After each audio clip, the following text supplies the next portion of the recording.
The sun had barely risen on the quiet October morning of 1973 when sirens shattered the stillness across Israel. It was Yom Kippur, the holiest day in the Jewish calendar. Streets were empty, radios silent, synagogues full. But as prayers echoed through the air, so did something else, an unmistakable roar from the sky. Fighter jets, missiles, and tanks began to move not just toward a border, but into history. Without warning, two powerful Arab nations, Egypt and Syria, launched a coordinated surprise attack against Israel from both the south and the north. It wasn't just another war. It was a reckoning. For months, tensions had simmered beneath the surface. Egypt's President Anwar Sadat had been preparing in silence, determined to reclaim the Sinai Peninsula lost in the Six-Day War of 1967. Syria, led by Hafez al-Assad, burned with the same desire over the Golan Heights. Israel believed its military superiority would act as a deterrent.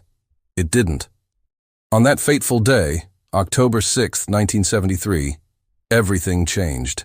In the early hours, hundreds of Egyptian tanks stormed across the Suez Canal, supported by waves of infantry and an unprecedented anti-aircraft shield. Simultaneously, Syrian forces launched a brutal offensive into the Golan Heights with over 1,000 tanks. Israeli outposts along the Bar-Lev line, once thought impenetrable, fell within hours. It was a devastating blow. Soldiers trapped in bunkers sent out desperate calls. Some cried, some prayed. Others simply whispered goodbye.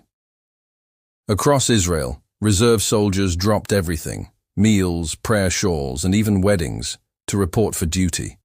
The nation was stunned and afraid. Israeli Prime Minister Golda Meir, caught between political pressure and national panic, made a decision that would haunt her forever. She ordered the nuclear alert level raised. The world watched closely. Would this become a nuclear conflict in the Middle East? Meanwhile, on the battlefield, Israeli forces were taking heavy losses. The famed Israeli Air Force, which had dominated the skies in 1967, found itself nearly powerless against Egypt's surface-to-air missiles. Entire squadrons were decimated before reaching their targets. Pilots never made it home. For the first time in decades, Israel faced the genuine threat of annihilation.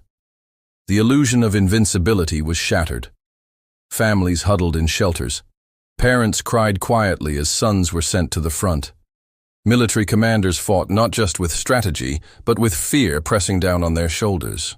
The IDF had underestimated both the timing and the coordination of the attack, and now they were paying the price. But amid the chaos, something remarkable stirred. In the north, a few Israeli tank commanders stood their ground on the Golan Heights against impossible odds. Outnumbered 10-1, they fired and fell back. Fired again and fell back. Their resistance bought precious time for reinforcements to arrive. These battles, particularly at the Valley of Tears, would become legendary. One tank, one man, one shot, again and again. Meanwhile, in Washington, D.C., the Nixon administration debated how to respond. Israel was a critical ally, but aiding them openly could provoke Soviet intervention on behalf of Egypt and Syria. The Cold War hung in the background like a loaded gun. Kissinger, the U.S. Secretary of State, played a dangerous game of diplomacy, stalling publicly while secretly preparing a massive airlift of military supplies to Israel. This covert operation, known as Operation Nickelgrass, would become a turning point. Back on the Egyptian front, something unexpected happened. Instead of pressing deeper into the Sinai, Egyptian forces stopped. President Sadat feared Israeli retaliation beyond the canal and wanted to consolidate his victory. But Syria pleaded for help as Israeli forces began pushing back. Under pressure, Sadat ordered a second wave to advance.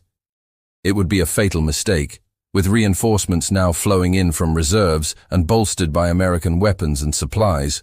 The IDF began to counterattack. Israeli tanks moved swiftly through the Sinai Desert. Units bypassed Egyptian strongholds and crossed the Suez Canal into Egypt itself. In the north, Israel regained control of the Golan Heights and even pushed into Syrian territory, reaching just 40 kilometers from Damascus. But victory came at a terrible cost. Thousands were dead. Many more were wounded. Soldiers wrote goodbye letters in trenches, unsure if they'd ever be seen again. Medics ran out of supplies. Commanders wept privately. And in every home, a radio hummed constantly, bringing news of both triumph and heartbreak. Despite early losses, Israel had turned the tide. But it wasn't triumph that filled the air. It was mourning, fear, fatigue, and something else, awakening. For years, Israelis had believed in their army's invincibility. Now, they understood the cost of complacency. International pressure mounted. The Soviet Union began shipping supplies to Egypt and Syria at a furious pace. The U.S. responded by placing its nuclear forces on alert, the first time since the Cuban Missile Crisis. The world teetered on the edge. Peace was not just desirable, it was necessary. By October 24th, a UN-brokered ceasefire was in place. But skirmishes continued. Trust was gone. Borders had moved. And so had hearts. The Yom Kippur War didn't just reshape geography, it reshaped minds. The Arab world celebrated the shattering of Israel's myth of invincibility. Israel mourned, yet it endured. It survived. And that survival carried its own message. Never again, but never forget. This was no ordinary war. This was prophecy, this was politics, this was personal. The ceasefire may have ended the gunfire, but it did not silence the echoes. Across Israel, silence now carried weight. The war had left more than scorched earth. It had left graves, empty chairs at dinner tables, and scars that would outlast the conflict itself. Over 2,600 Israeli soldiers were dead, thousands more wounded. For a nation of just 3 million, the loss was unbearable. Mothers wandered hospital corridors, searching for sons. Fathers stood still at gravesites, remembering the promises their children once made. The Yom Kippur War was not just a surprise. It was a wound. Deep, personal, permanent. In Egypt and Syria, the story was different, but no less emotional. Cairo erupted in celebration. For the first time in decades, Arab armies had broken through Israeli defenses. Egyptian soldiers had crossed the Suez Canal, planted their flag on former Israeli strongholds, and returned with dignity. They had fought bravely, with strategy and sacrifice. President Sadat was hailed as a hero. Yet beneath the victory banners, Egyptian families too mourned thousands of dead. The cost of pride had been paid in blood. In Damascus, Syrian leaders claimed resilience, though their forces had been pushed back far beyond their starting lines. Syrian President Hafez al-Assad, though bruised, remained defiant. The Golan Heights were still a dream unrealized. And in many Syrian homes, grief replaced glory. The reality was simple. Nobody walked away untouched.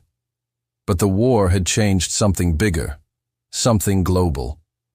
The Arab nations, infuriated by U.S. support for Israel during the war, retaliated economically. The Organization of Arab Petroleum Exporting Countries, or OAPEC, announced an oil embargo on countries perceived as pro-Israel, including the United States. What began as a regional war suddenly became a global crisis. Oil prices quadrupled. Gas stations in America ran dry.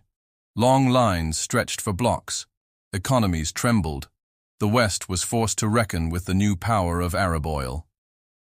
Meanwhile, in the Soviet Union, leaders watched nervously. Their Arab allies had suffered heavy losses, despite Soviet arms and support. The United States had once again proven its strategic reach. And the Cold War's chessboard had been shaken. The Yom Kippur War had shown just how quickly a regional conflict could spiral toward global catastrophe. But amidst all this, something remarkable emerged: dialogue. Despite their battlefield confrontations, Egyptian President Sadat and Israeli Prime Minister Golda Meir knew that war could no longer be the only language spoken between their nations. The human cost had become unbearable. And the political winds, though still turbulent, now carried whispers of diplomacy. The United States, under Secretary of State Henry Kissinger, launched a campaign of what came to be known as shuttle diplomacy.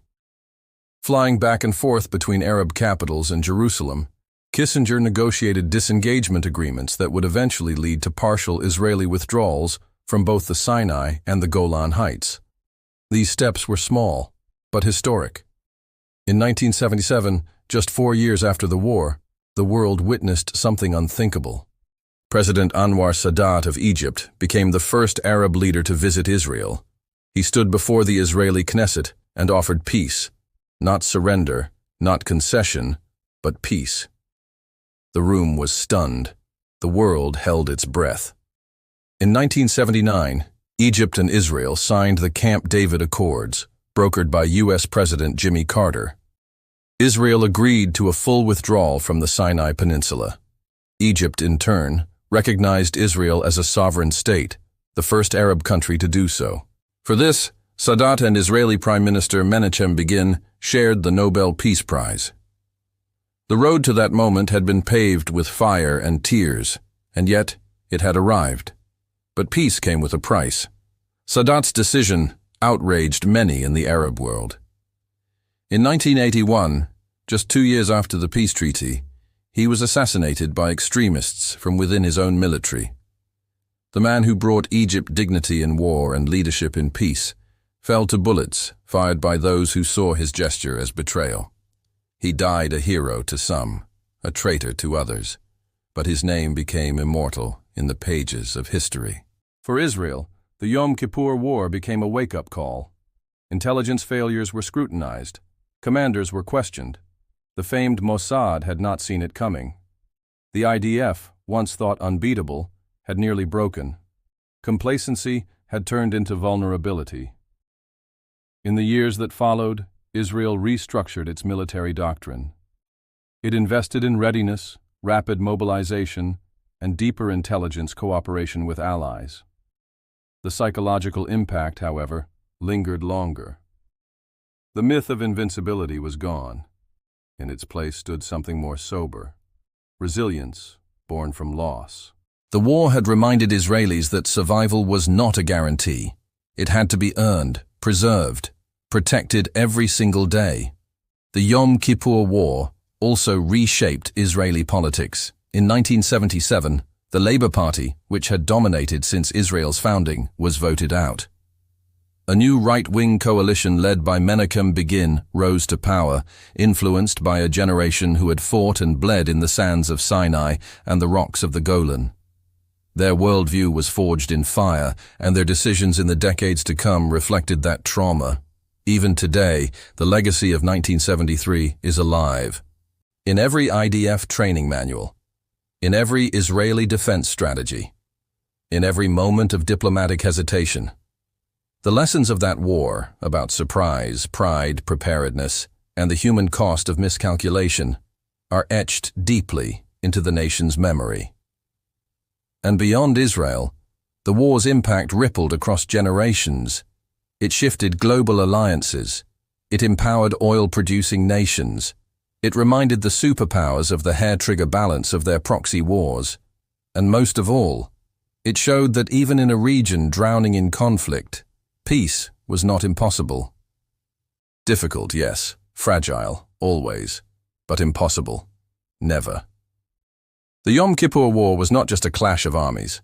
It was a confrontation between history and hope, between pain and progress, between fear and diplomacy. Soldiers on both sides wrote letters they hoped would never be read. Families waited by radios and doorbells, dreading the knock that would break them.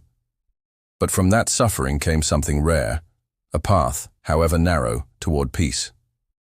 The war did not solve everything. It didn't end all hostilities. Conflicts continued. Lives were still lost in the years that followed.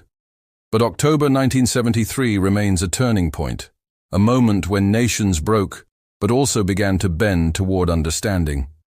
In the end, the Yom Kippur War taught the Middle East, and the world, that even the holiest of days could be shattered by human ambition. But it also showed that broken people, broken trust, and even broken borders could be rebuilt. Not easily, not quickly, but through courage, humility, and the relentless pursuit of something better. Because some wars don't end when the shooting stops. Some wars continue, in memory, in grief, in silence.